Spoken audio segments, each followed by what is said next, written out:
Hello dear. तो यहाँ पे हम लोग आज आ चुके हैं 42 नंबर का वीडियो लेकर। और ये 42 नंबर का जो वीडियो है अपने आप में काफ़ी ज़्यादा महत्वपूर्ण है, क्योंकि आप लोग को पता है कि हम अभी स्टाफ नर्स बिहार के लिए करा रहे हैं, ठीक है ना। लेकिन आज का जो क्वेश्चन है ये एम्स में पूछे गए, जी हाँ, पटना एम्स में पूछे गए क्वेश्चन है, ठीक है। अगर आप लोगों का विश्वास नहीं हो तो जाकर चेक कर लीजिएगा। पटना एम्स में 2020 में एग्ज़ाम जो है हुआ था, उसका क्वेश्चन हम लेकर आए हैं। देखिए, नर्सिंग ऑफिसर, वो भी एम्स का क्वेश्चन है। तो अगर आप उस क्वेश्चन को यहाँ पे बना लेते हैं तो उम्मीद रखिए कि आपको ये स्टाफ नर्स में भी जो है हिम्मत मिलेगा। नर्सिंग ऑफिसर का है, वो भी एम्स का है, जो कि सबसे टॉप एग्ज़ाम होता है ऑल ओवर इंडिया में। तो अगर आप लोग वो कर लेते हैं तो उम्मीद रखिए कि आप लोग को बेहतर रिजल्ट ज़रूर मिलेगा। तो चलिए, जो भी क्वेश्चन आप जितना ही आज हम लोग लाए हैं, आप लोग इसमें से अगर 70% का जवाब आराम से दे देते हैं तो मानिए कि आप लोग का तैयारी बहुत बेहतर है। एम्स का क्वेश्चन है, समझ लीजिए लेवल क्या होता है उसका। ओके, चलिए। कहता है यहाँ पे, देख लीजिए, एमल्सिफिकेशन, ठीक है ना। Emulsification of lipid in the small intestine required, यानी छोटी आंत में वसा का पायसीकरण जो होता है उसमें किसका जो है ज़रूरी पड़ता है। गैस्ट्रिक लाइपेज का, पेप्सिन का, पैंक्रिएटिक लाइपेज का, या बाइल साल्ट का, किसका ज़रूरी पड़ता है। तो जो पायसीकरण होता है छोटी आंत में वसा का, वह आपका बाइल साल्ट का ज़रूरी होता है। Option number D. ओके, चलिए आगे है। कहता है which of the following nutrients provide energy to the body, यानी कौन सा पोषक तत्व है जो बॉडी को ऊर्जा देता है। बॉडी को ऊर्जा देता है fat, zinc, vitamin A, vitamin D. कौन? तो आप लोग कॉमन सी बातें हैं, जानते हैं। विटामिन ए, विटामिन डी ऊर्जा तो देगा नहीं, जिंक तो ऊर्जा देगा नहीं, तो फैट अपना ऊर्जा देता है, ठीक है। चलिए आगे बढ़ते हैं। Which of the following is precursor, ठीक है ना। Which of the following is precursor to vitamin A. Vitamin A का जो है प्रीकर्सर निम्नलिखित में से कौन सा है। पाइरिडॉक्सिन, बेटा कैरोटीन, थायमिन और रेटिनॉल, ठीक है ना। तो आपको यहाँ पे बताना है। तो हम लोग जानते हैं, सब लोग जानते हैं, अच्छे से जानते हैं, ठीक है ना। हम लोग सब लोग अच्छे से जानते हैं कि अपन जो बीटा कैरोटीन होता है या बीटा कैरोटीन जो होता है, यह बीटा कैरोटीन विटामिन ए का जो है प्रीकर्सर होता है, ठीक है, याद रखना है। ओके, बीटा कैरोटीन जो होता है, बीटा जो कैरोटीन होता है, यह बीटा कैरोटीन विटामिन ए का प्रीकर्सर होता है, याद रखना है, ठीक है ना। चलिए, which of the following is precursor to vitamin A. Vitamin A का प्रीकर्सर कौन है। पाइरिडॉक्सिन, बीटा, ठीक है, बीटा कैरोटीन, थायमिन, रेटिनॉल, कौन सा होगा। तो विटामिन ए का जो प्रीकर्सर होगा वो ऑप्शन नंबर अपना बी होगा, बीटा कैरोटीन, ठीक है, याद रखिएगा। चलिए आगे बढ़ते हैं। आगे चलने पर हमको क्वेश्चन कौन सा मिल रहा है आप लोग यहाँ पे देख सकते हैं।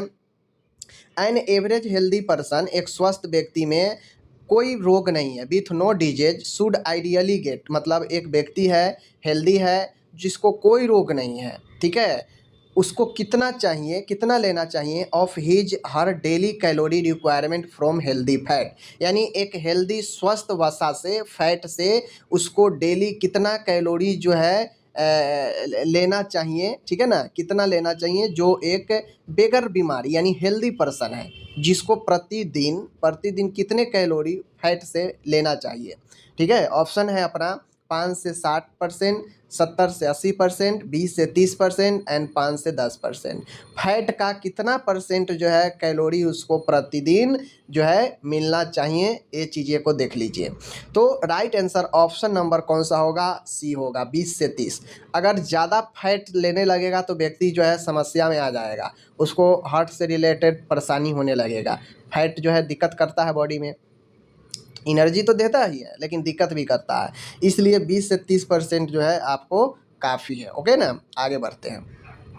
कह रहा है यहाँ पे, in which organ does the absorption of iron take place, यानी वह कौन सा ऑर्गेन है जो आयरन का ऑब्सॉर्प्शन जो है, ऑब्सॉर्प्शन कहाँ पे होता है, किस ऑर्गेन में, हमसे ये पूछ रहा है, ठीक है ना। हमसे ये पूछ रहा है कि आयरन का जो ऑब्जर्प्शन है, ऑब्सॉर्प्शन है, किस अंग में जो है होता है, ठीक है। कोलोन में, duodenum in small intestine, liver और स्टोमिक। तो राइट आंसर कौन सा होगा?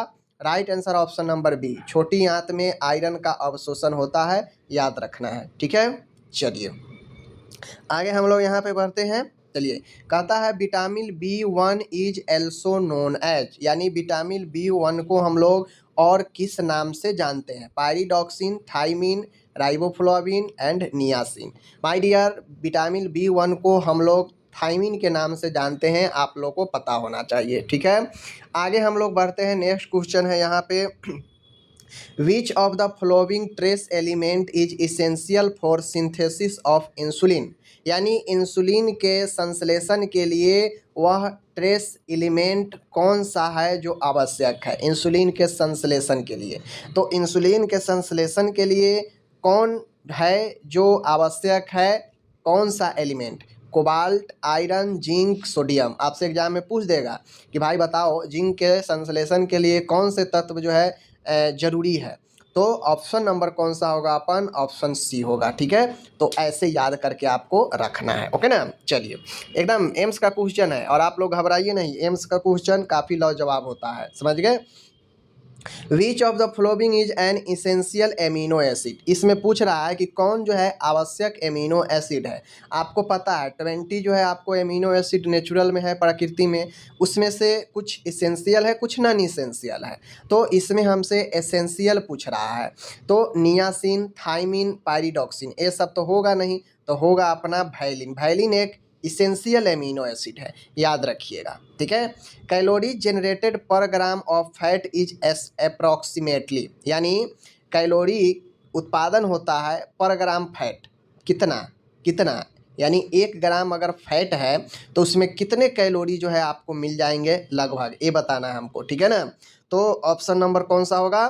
4 kilo calories, 15 kilo calories, 1 kilo calories, 9 kilo calories. तो 1 ग्राम वसा में आपको कितना कैलोरीज जो है मिल जाता है? तो ऑप्शन नंबर डी 9 कैलोरीज, याद रखिएगा। ठीक है, ये सब बहुत अच्छा क्वेश्चन है।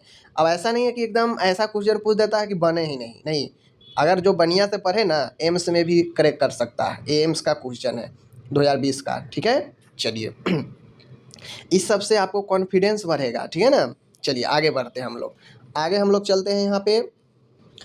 तो यहाँ पे आप लोग देख सकते हैं, कहता है Koplik spot are the clinical feature of, यानी कॉप्लिक स्पॉट किसका नैदानिक चिन्ह है? ठीक है, ये तो पढ़ते आ रहे हैं, cholera, chicken pox, measles, pertussis. तो जो अपन खसरा होता है, मीजल्स होता है, मीजल्स का नैदानिक चिन्ह है। Okay, 1 CHC cover population of dash in hilly area, यानी पहाड़ी क्षेत्र में CHC कितने जो है, 1 CHC कितने जनसंख्या को कवर करता है पहाड़ी क्षेत्र में?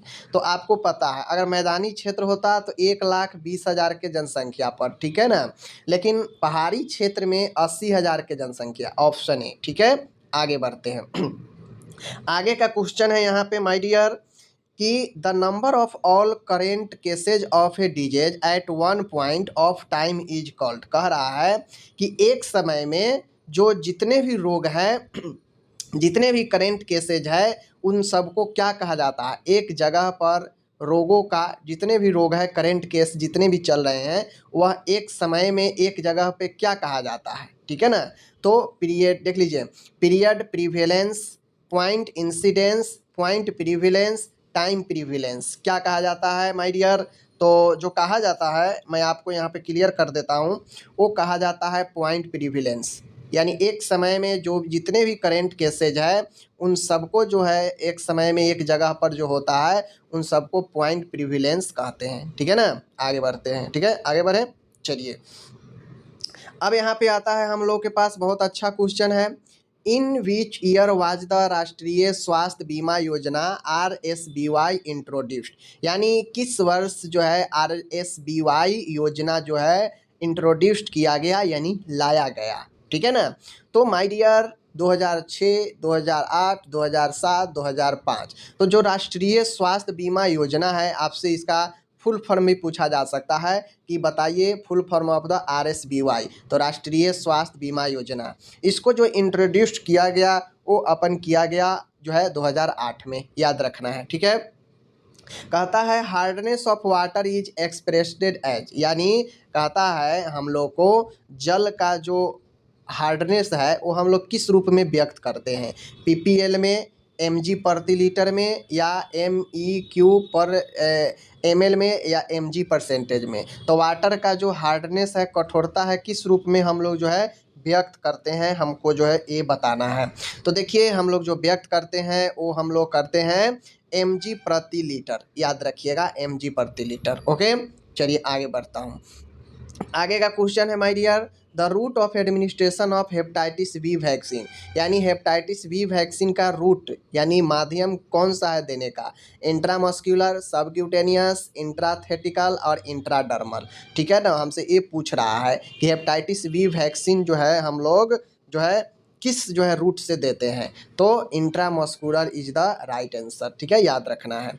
आगे माय डियर बढ़ता हूँ यहाँ पे, the constant presence of a disease or infection within a given geographical area is called, कहता है एक जियोग्राफिकल एरिया में कांस्टेंट मतलब स्थिर रोग, जितने भी रोग या इन्फेक्शन हो with in given A geographical, यानी दिए गए भौगोलिक क्षेत्रों में, एक भौगोलिक क्षेत्रों में जितने भी स्थिर रोग है या इन्फेक्शन है उसको हम लोग क्या कहते हैं एक भौगोलिक क्षेत्र में। ठीक है ना, तो उसे स्पोर्डिक कहते हैं, इंडेमिक कहते हैं, पेंडेमिक कहते हैं, या एपिडेमिक कहते हैं। आपको जो है ये आपको यहाँ पे बताना है। तो इसका राइट आंसर क्या होगा, इसका राइट आंसर जो होगा कौन सा होगा, तो इसका राइट आंसर इंडेमिक होगा। क्या होगा, इंडेमिक होगा, याद रखना है। ठीक है ना, चलिए द डिनोमिनेटर यूज टू, देख लीजिए, the denominator used to calculated crude birth rate यानी सीबीआर, यानी the denominator used to calculate crude birth rate, यानी हम लोग किसका उपयोग करते हैं क्रूड बर्थ रेट में, हम लोग गणना करने के लिए किसका उपयोग करते हैं, हमको ये बताना है। ठीक है ना, हमको ये बताना है। स्कूल गोइंग पॉपुलेशन, यानी जो स्कूल जाने वाला संख्या है उसका, live birth in that year, यानी उस वर्ग जीवित जो है संख्या। उसके बाद है mid year population in that year, यानी उस साल के मध्य वाली जनसंख्या। और पॉपुलेशन एज ओवर 18, ठीक है ना, एज 18 ईयर या एबव, यानी वैसी जनसंख्या जो 18 या उससे ऊपर है। तो क्रूड बर्थ रेट निकालने के लिए हम लोग किसका उपयोग करते हैं, डिनोमिनेटर में किसका उपयोग करते हैं, तो डिनोमिनेटर में जो हम लोग उपयोग करते हैं वो हम लोग करते हैं mid year population in that year, यानी mid year population in that year. Option number C is the right answer. Okay, यहाँ पे क्वेश्चन है what was the theme of World Health Day 2019। अब ये 2020 में एग्जाम हुआ था, तो 2019 का वर्ल्ड हेल्थ थीम जो है पूछा है, तो 2020 में हुआ था, तो ये करेंट का भी था। कुछ क्वेश्चन हेल्थ से रिलेटेड आपको जो नया हुआ रहता है ना वो आपको पूछ लेता है एग्जाम में, तो ये आपको देख लेना है। ठीक है ना, तो 2019 वाला है तो ये तो पूछेगा नहीं, तो इसको तो छोड़ ही दीजिए तो बेहतर है। बाकी मैं आपको इसका आंसर बता ही देता हूँ। इसका आंसर जो होगा वो universal health coverage everyone everywhere, यानी जो 2019 का वर्ल्ड हेल्थ डे का जो थीम था ना वह universal health coverage everyone everywhere था। समझ गए, चलिए आगे बढ़ते हैं हम लोग। आगे यहाँ पे हम लोग जब आते हैं तो देख सकते हैं यहाँ पे आगे जब हम लोग यहाँ पे बढ़ते हैं तो आपके सामने क्वेश्चन पूछ रहा है माय डियर। क्वेश्चन क्या है, देखिए क्वेश्चन है कि विच of the following equipment is use for the examination of the year, कौन सा उपकरण का इस्तेमाल जो है कान के जांच के लिए किया जाता है, ऑप्थेल्मोस्कोप, लैरिंजोस्कोप, ओटोस्कोप एंड प्रोक्टोस्कोप। तो राइट आंसर क्या होगा, ऑप्थेल्मोस्कोप तो आप लोगों को पता है आँख के जांच के लिए होता है, प्रोटोस्कोप तो जानते हैं मलाशय के जांच के लिए होता है, और ओटोस्कोप जो होता है ये अपना कान के जांच के लिए होता है। समझ गए, चलिए आगे का क्वेश्चन है the specific gravity of the urine normally range approximately from, यानी लगभग पूछ रहा है कि एक विशिष्ट गुरुत्व जो होता है यूरिन का वह कितना होता है। माय डियर, इसका जो राइट आंसर होगा वो ऑप्शन नंबर कौन सा होगा, ए होगा। ठीक है ना, अगर मान गए 1.10 से लेकर 1.30 भी दे दे तो ये भी जो है आपका राइट आंसर है। ठीक है, याद रखिएगा। ठीक है ना, आगे बढ़ता हूँ, चलिए आगे बढ़ता हूँ। अब यहाँ पे जब हम लोग आगे आते हैं तो इन क्वेश्चन यहाँ पे देख सकते हैं आप लोग। क्वेश्चन है इंसर्शन ऑफ ए ट्यूब, यानी ट्यूब का इंसर्शन इनसाइड द स्टोमक, पेट के अंदर, through the nose is called nasogastric, यानी कहता है नाक के द्वारा पेट के अंदर जो हम लोग ट्यूब डालते हैं उसे नोजोगैस्ट्रिक ट्यूब कहते हैं। ठीक है, तो ये बेसिकली किसके लिए होता है? इरिगेशन के लिए, इंटूबेशन के लिए और एक्सटूबेशन या यूरिगेशन। तो ये बेसिकली जो है किसके लिए होता है हमको ये बताना है। ठीक है ना, तो ये जो होता है इसे जो हम लोग जो है इंटूबेशन की प्रक्रिया में हम लोग जानते हैं। ठीक है ना, तो बेसिकली जब हम लोग ट्यूब पेट में डालते हैं नाक के अंदर तो इंटूबेशन जो है आपको इंटूबेशन। ठीक है ना, आगे बढ़ते हैं। आगे हम लोग यहाँ पे बढ़ते हैं नेक्स्ट क्वेश्चन की तरफ। तो नेक्स्ट क्वेश्चन है इंट्रावेनस सॉल्यूशन यानी IV solution 0.45 sodium chloride is an solution. यह कौन सा सोल्यूशन है? इंट्रावेनस सोल्यूशन 0.45 सोडियम क्लोराइड, यह कौन सा सोल्यूशन है? आप लोग पढ़े होंगे। क्या कोलाइड है, हाइपरटोनिक है, हाइपोटोनिक है या आइसोटोनिक है? बताना है, यहाँ पे बताना है। ठीक है ना, तो राइट आंसर कौन सा होगा? हाइपोटोनिक होगा। आपको पता है 0.9 से जो भी कम होता है वो हाइपोटोनिक होता है। समझ गए? चलिए आगे हम लोग यहाँ पे बढ़ते हैं। Dash is the process of introducing A disinfect, वह कौन सा प्रोसेस है जो डिसइंफेक्ट को इंट्रोड्यूस करता है? Solution to the internal environment, यानी आंतरिक इन्वायरमेंट में सोल्यूशन डिसइंफेक्ट का of the body when someone passes away. ठीक है ना, जब कोई व्यक्ति पासेज अवे जब डेथ कर जाता है, मृत्यु हो जाता है, तो वह कौन सा प्रोसेस है जिसके जरिए हम लोग विसंक्रमण घोल को उसके शरीर के अंदर जो है डालते हैं? ठीक है ना, वह कौन सा प्रोसेस है? हमसे यही पूछ रहा है। ठीक है ना, तो देख लीजिए यूबैक्ट्रियम, रिवैक्सीनेशन, इम्बेलिंग एंड रैंचिंग कौन होता है?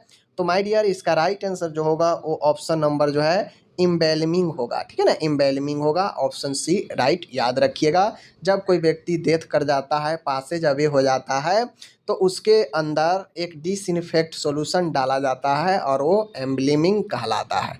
समझ गए? चलिए आगे का क्वेश्चन यहाँ पे माय डियर है dash enema is also called antispasmodic enema, वह कौन सा एनीमा है जिसे हम लोग एंटी एस्पाजमोटिक एनीमा भी कहते हैं? ठीक है ना, तो कौन सा एनीमा है? Cold enema, carminative enema and anti, देख लीजिए antihelminthic enema, oil enema, ये सब एनीमा का प्रकार है। लेकिन कार्मिनेटिव एनीमा जो होता है एंटी एस्पाजमोटिक एनीमा भी कहा जाता है। ये सारे के सारे क्वेश्चन बहुत अच्छा क्वेश्चन है, याद रखिएगा, बहुत बढ़िया होगा। समझ रहे हैं? चलिए HbA1c glycated haemoglobin value reflected the blood glucose level in the past dash month, यानी कितने मंथ पिछले मंथ में जो है रिफ्लेक्ट करता है HbA1c का वैल्यू ब्लड ग्लूकोज में? कितने महीने जो है पिछले कितने महीने में जो है आपको ब्लड वैल्यू जो है रिफ्लेक्ट करता है HbA1c का? तो हमको ये बताना है। ठीक है ना, तो देखिए आप लोग को एक बात ज्ञान होना चाहिए कि पिछले 3 महीने, हर एक 3 महीने पर इसका जांच जो है कराते रहना चाहिए, क्योंकि जो पिछले 3 महीने आप जांच कराए हैं ना, हो सकता है अभी जांच कराएंगे तो रिफ्लेक्ट करेगा। ठीक है ना, तो इस प्रकार से HbA1c जो है आपको रिफ्लेक्ट करता है पिछले 3 महीने के वैल्यू को। ठीक है ना, याद रखिएगा।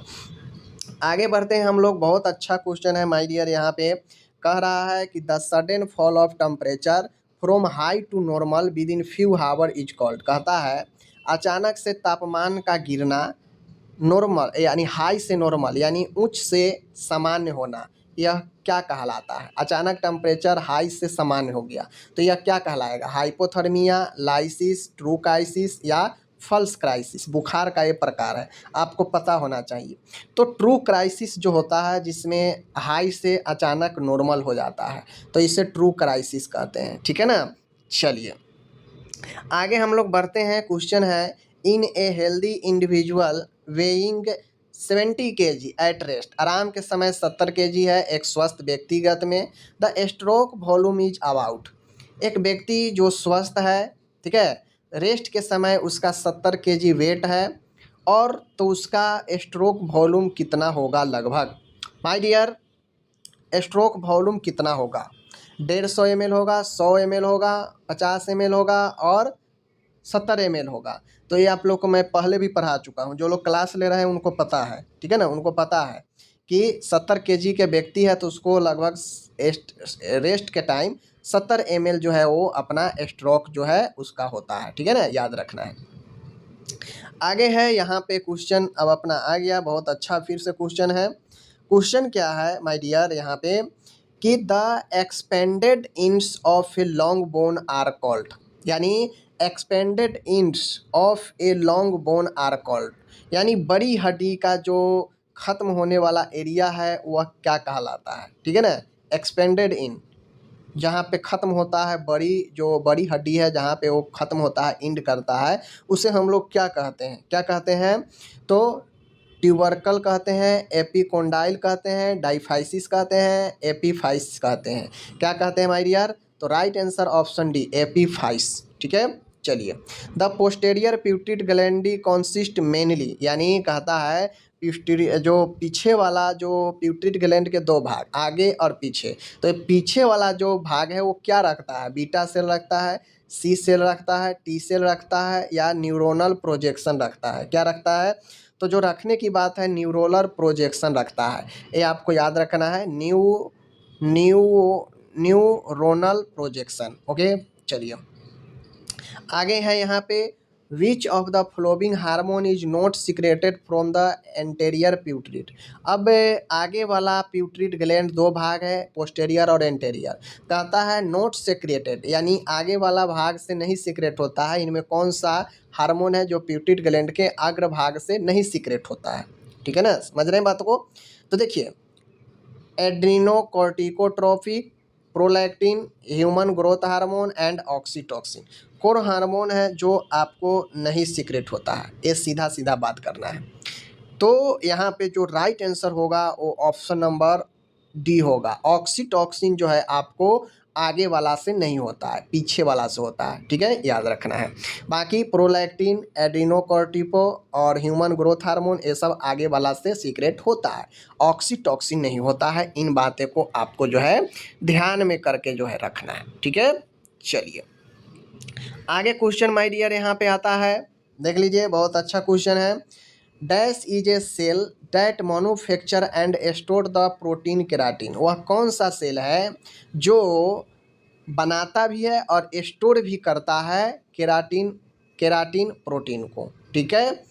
केराटिसेलाइट, केरासाइट, केराटिनोसाइट एंड केरेटोलाइटिक, कौन सा है, तो माय डियर मैं आपको यहाँ पे बताना चाहता हूँ, जो केराटिनोसाइट है, ये केराटिनोसाइट बनाता भी है और स्टोर भी करके रखता है केराटिन को, ठीक है ना, केराटिन प्रोटीन को।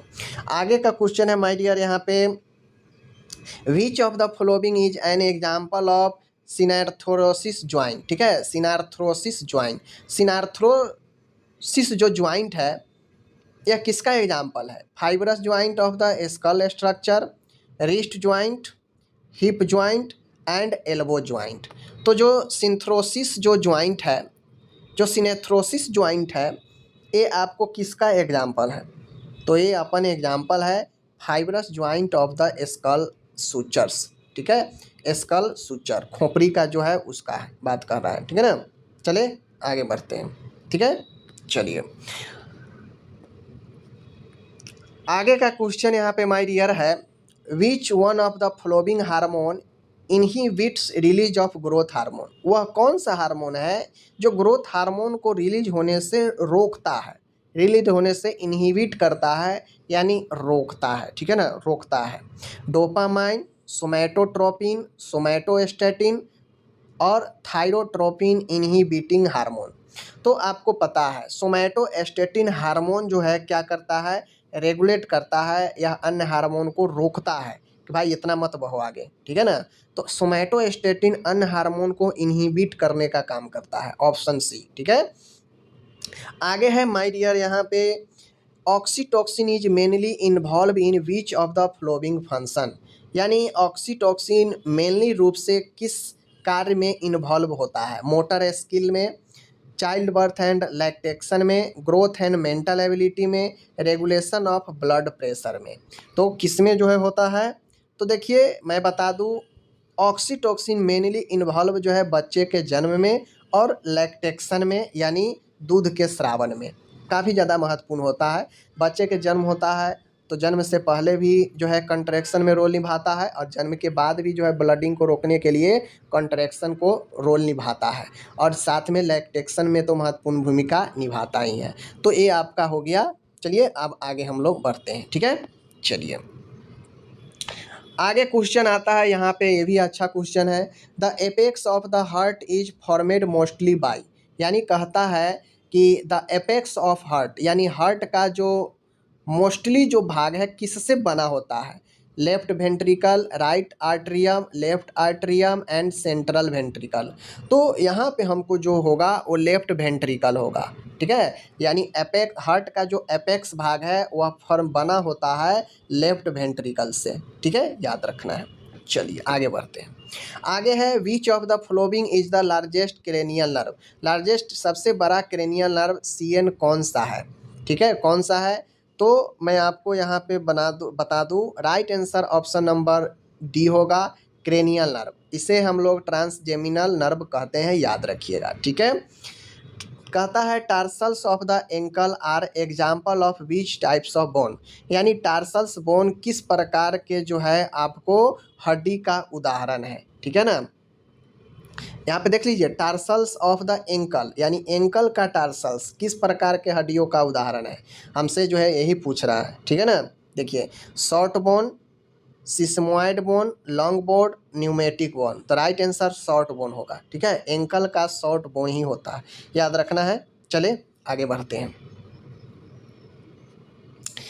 आगे हम लोग चलते हैं। क्वेश्चन है how many bones are there in the lower extremities in a normal adult. एक नॉर्मल वयस्क व्यक्ति में जो निचले वाला अंग है उसमें कितने हड्डी जो है कितने हड्डियां होती है। 58, 62, 64 एंड 60 लोअर एक्सट्रीमिटीज के बारे में पूछ रहा है। आगे बढ़ते हैं। व्हाट इज द, देख लीजिए, approximate maximum air volume in the lung for normal healthy adult. Maximum पूछ रहा है। तो एक व्यक्ति नॉर्मल हेल्दी एडल्ट है तो उसमें जो लंग्स का जो उसका वॉल्यूम होगा maximum 2400 ml, 3000 ml, 300 ml, 6000 ml। तो जो होगा वो आपका मैक्सिमम जो है 6000 ml होगा। Option number D is the right answer, ठीक है। चलिए आगे है, कहता है देख लीजिए carpometacarpal joint is an example of which of the following types of joint, यानी कार्पो मेटाकार्पल किस प्रकार के ज्वाइंट का उदाहरण है, ठीक है ना। कार्पो मेटाकार्पल जो एक ज्वाइंट है वो किस प्रकार के ज्वाइंट्स का उदाहरण है। हिंग ज्वाइंट है, बॉल एंड सॉकेट ज्वाइंट है, पायोट ज्वाइंट है या सैडल ज्वाइंट है, ठीक है। हमसे यही पूछ रहा है। तो माय डियर जो राइट आंसर होगा वो ऑप्शन नंबर जो है अपन क्या होगा, डी होगा, सैडल ज्वाइंट। कार्पो मेटाकार्पल एक सैडल ज्वाइंट है, याद रखना है, ठीक है। आगे मैं बढ़ता हूँ यहाँ पे। Which of the flowing layers of the adrenal gland secreted glucocorticoid, यानी एड्रिनल ग्लैंड का वह कौन सा लेयर है जो ग्लूकोकॉर्टिको जो है हार्मोन को रिलीज करता है। एड्रिनल मेंडुला, जोना ग्लोमेरुलस, जोना रेटिकुलर्स, जोना फैसिकुलेट। तो बताना है, यहाँ पे बताना है, ठीक है। तो यहाँ पे जो मैं बता दूँ आप सभी को, इसका जो राइट आंसर होगा माय डियर, राइट आंसर कौन सा होगा।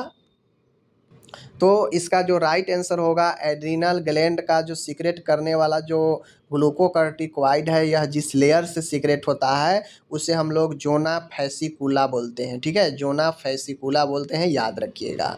विच of the following in example of ball and socket joint, ball and socket joint का उदाहरण कौन सा है। स्कल ज्वाइंट, खोपड़ी का joint, thumb joint, hip joint, elbow joint. तो जो अपन हिप ज्वाइंट होता है यह बॉल एंड सॉकेट ज्वाइंट का उदाहरण है, ठीक है, याद रखना है। आगे बढ़ते हैं। आगे का क्वेश्चन यहाँ पे माय डियर है कि what is the synonym of clotting factor 12, यानी जो है फैक्टर 2 का साइनोनिम क्या है। Christmas factor, fibrinogen, calcium, prothrombin, क्या है। तो राइट आंसर प्रोथ्रोम्बिन होगा, ऑप्शन नंबर डी। फैक्टर 2 का जो नाम है प्रोथ्रोम्बिन नाम है, ठीक है। Which of the following quadriceps femoris muscles help in flexion of the thigh. Thigh के फ्लेक्शन में कौन सा मसल्स जो है आपको महत्वपूर्ण भूमिका निभाता है? ठीक है, तो rectus femoris, vastus medialis, vastus intermedius and vastus lateralis. तो राइट आंसर जो होगा माय डियर वो होगा option number A, rectus femoris is the right answer. Okay, बाकी यहाँ पे मैंने बहुत अच्छे अच्छे क्वेश्चन मैंने आपको करा दिया, ठीक है ना। तो आज मैंने यहाँ पे आप सभी के लिए टोटल 44 क्वेश्चन मैंने देखा है और ये सारे के सारे क्वेश्चन काफ़ी महत्वपूर्ण है क्योंकि एम्स में पूछे गए हैं। तो उम्मीद है आप लोगों को समझ में आया होगा और कमेंट करके बताइए कि आपको क्या लगता है ऐसे ही क्वेश्चन लाया जाए तो डेली लाऊंगा। ठीक है, धन्यवाद।